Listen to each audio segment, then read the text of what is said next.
ഇന്നത്തെ മെഡിക്കൽ പ്രവേശന പരീക്ഷയായ നീറ്റ് പരീക്ഷ അവസാനിച്ചു. പൊതുവിൽ ഫിസിക്സ് ആയിരുന്നു കുഴപ്പിച്ച വിഷയമെന്ന് വിദ്യാർത്ഥികൾ.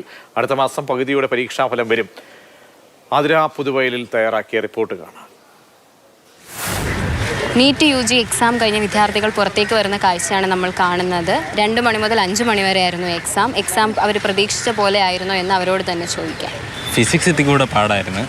ബയോളജിയും കെമിസ്ട്രി എളുപ്പമായിരുന്നു. ബയോളജി കുറച്ച് ലെങ്തി ആയിരുന്നു. പിന്നെ കെമിസ്ട്രിയും ഫിസിക്സും നല്ല പാടായിരുന്നു.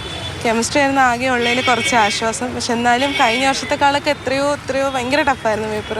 കെമിസ്ട്രിയും ബയോളജിയും വലിയ കുഴപ്പമില്ലായിരുന്നു. അത്യാവശ്യം കുറച്ച് പഠിച്ചിട്ട് വന്നിട്ടുണ്ടെങ്കിൽ മാർക്ക് കിട്ടാനുള്ള ചാൻസ് ഉണ്ട്. പക്ഷേ ഫിസിക്സ് അൺഎക്സ്പെക്റ്റഡ്ലി കുറച്ചുകൂടെ പാടായിരുന്നു. ഫിസിക്സിൽ ഇത്തവണ പറയാനുള്ളതെന്ന് വെച്ചാൽ ഒരു ക്വസ്റ്റ്യൻ നമ്മൾ വായിച്ചെടുക്കാൻ തന്നെ കുറച്ച് സമയം പിടിക്കും. എല്ലാ ക്വസ്റ്റിൻ്റെയും കാര്യമല്ല, എങ്കിലും മെജോറിറ്റി അങ്ങനെ ആയിരുന്നു.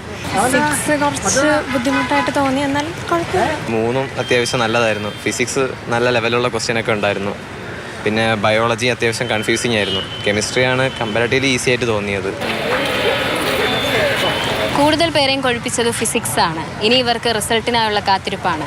ക്യാമറമാൻ സജികുമാറിനൊപ്പം ആതിര പുതുവയലിൽ, മാതൃഭൂമി ന്യൂസ്, തിരുവനന്തപുരം.